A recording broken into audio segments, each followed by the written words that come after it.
یمن میں ایک بادشاہ تھا اور یمن میں جو بادشاہ بنتا اس کو تنبا کہتے تھے، اور یہ واقعہ تنبا اول کا ہے۔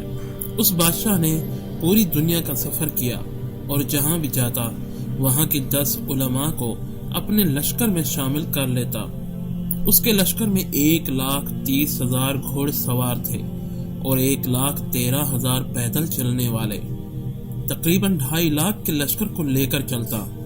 اور جب کسی جگہ جاتا تو لوگ تعجب و حیرت سے دیکھتے، اور ہر جگہ سے 10 علماء کو اکٹھا کر کے آگے چلا جاتا، اور یوں کرتے اس کے پاس 4,000 علماء جمع ہو گئے۔ جب وہ بادشاہ مکہ میں پہنچا تو وہاں کے لوگوں نے اس کو رسپانس نہ دیا، مطلب اس کی آؤ بھگت نہ کی، تو اسے بڑا غصہ آیا کہ لوگوں نے کیوں اس کا استقبال نہ کیا۔ تو اس کے لشکر والوں نے بتایا کہ جس گھر کا یہ طواف کرتے ہیں یہاں کے لوگ یہاں اس گھر کے علاوہ اور کسی کی تعظیم نہیں کرتے۔ پھر اس بادشاہ نے سوچا کہ کیوں نہ اس گھر کو ہی گرا دیا جائے۔ توبہ استغفر اللہ۔ اب اس بادشاہ کو شیطان نے مشورے دینے شروع کیے، اس کو بہکایا، اور بادشاہ نے سوچا کہ کیوں نہ یہاں کے لوگوں میں قتل و غارت کروائی جائے۔ جیسے ہی اس نے یہ سوچا تو وہ بادشاہ بیمار ہو گیا، اتنا شدید بیمار کہ علاج بھی ممکن نہ تھا۔ بڑے بڑے حکیم اور علماء نے بھی اس کی حالت کو دیکھا۔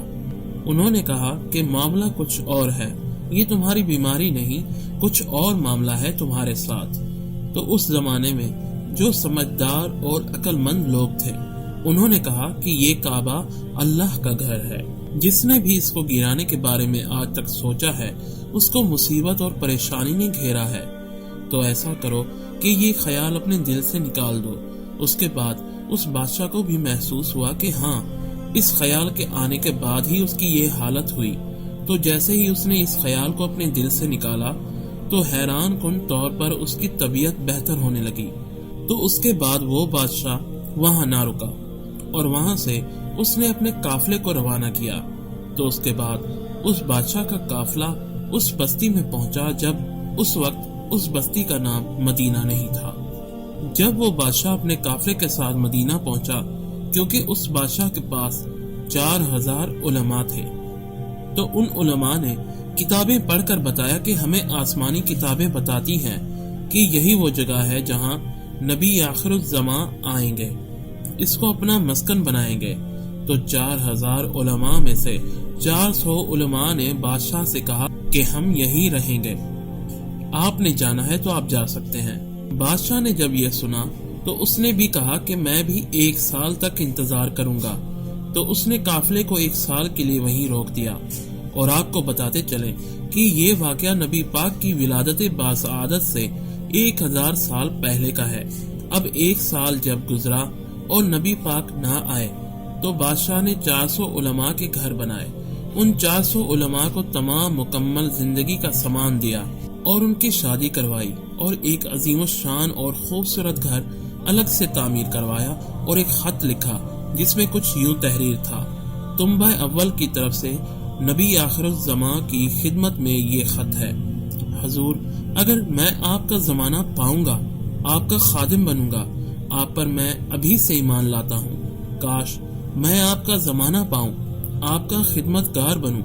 حضور، اگر میں آپ کا زمانہ نہ پاؤں تو بروز قیامت مجھے یاد رکھیے گا۔ اور اس بادشاہ نے وہ خط اپنے علماء میں سے سب سے بڑے عالم کو دیا اور اس کو کہا کہ جب آپ کا آخری وقت آئے تو آپ یہ خط اپنی اولاد کو دے دینا، اس کو بھی وصیت کرنا کہ اگر وہ بھی نبی پاک کا زمانہ نہ پائیں تو اگلی اپنی اولاد کو دے دیں۔ اور وہ 400 علماء وہاں بس گئے۔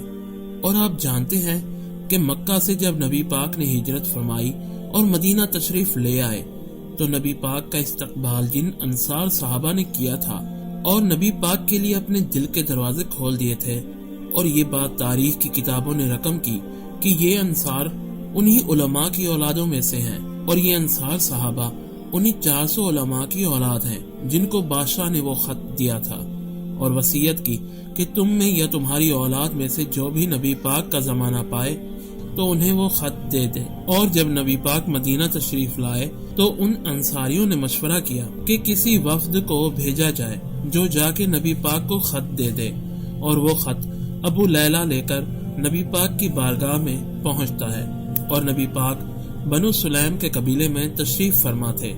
جیسے ہی ابو لیلہ نبی پاک کے قریب پہنچا تو نبی پاک نے فرمایا تم ابو لیلہ ہو۔ وہ حیران ہوا کہ میں نے تو تعارف ہی اپنا نہیں کرایا۔ تو ابو لیلہ نے کہا جی حضور میں ہی ابو لیلہ ہوں۔ تو نبی پاک نے فرمایا کہ تمہارے پاس تنبہ اول کا ایک مکتوب موجود ہے جو میرے لیے تمہارے پاس ہے۔ اللہ اکبر۔ ابو لیلہ اور حیران ہو گیا کہ 1000 سال پہلے وہ خط لکھا گیا اور نبی پاک میرا نام بھی بتا رہے ہیں اور اس بادشاہ کا نام بھی بتا رہے ہیں۔ اب جب خط آ گیا، میرے آقا صلی اللہ علیہ وآلہ وسلم نے صحابہ کی مجلس میں حضرت ابو بکر سے فرمایا اے ابو بکر سب کو یہ خط پڑھ کر سناؤ۔ نبی پاک نے ابو لیلہ انصاری کو واپس مدینے لوٹا دیا، اور اب جب ہجرت کا موقع آتا ہے تو ہر انصاری کی یہ دلی خواہش ہے کہ نبی پاک میرے گھر تشریف لائیں، اور یہ حکم ہوا کہ یہ اونٹنی جہاں رکے گی وہیں نبی پاک تشریف لے جائیں گے۔ تو اونٹنی گھومتے گھومتے حضرت ابو ایوب انصاری کے گھر رکتی ہے، اور ابو ایوب انصاری اسی عالم کی اولاد سے ہیں جس کو بادشاہ نے ایک عالی شان گھر بنا کر دیا اور کہا تھا کہ یہ گھر نبی پاک کے لیے ہے اور انہیں یہ گھر پیش کرنا۔ سبحان اللہ، مطلب کہ نبی پاک اپنے ہی گھر تشریف لے گئے۔ سبحان اللہ۔ اے میرے مسلمان بھائیوں اور بہنوں، دنیا میں آج تک ایسی شخصیت نہیں آئی کہ جن کی ولادت باسعادت سے 1000 سال پہلے ان کے آنے کا انتظار ہوا ہو اور ان کے لیے تحفے کے طور پر عالیشان گھر تعمیر ہوئے ہوں۔ سبحان اللہ۔ ہمارے آقا نبی رحمت ہی وہ نبی ہیں جو دونوں جہان کے لیے رحمت بنا کر بھیجے گئے، اور ہماری خوش قسمتی کہ ہمارے رب نے ہمیں اپنے محبوب نبی کی امت بنایا۔ دوستو اس ویڈیو کو زیادہ سے زیادہ شیئر، لائک اور ہمارے چینل کو فالو اور سبسکرائب ضرور کیجیے گا۔ شکریہ۔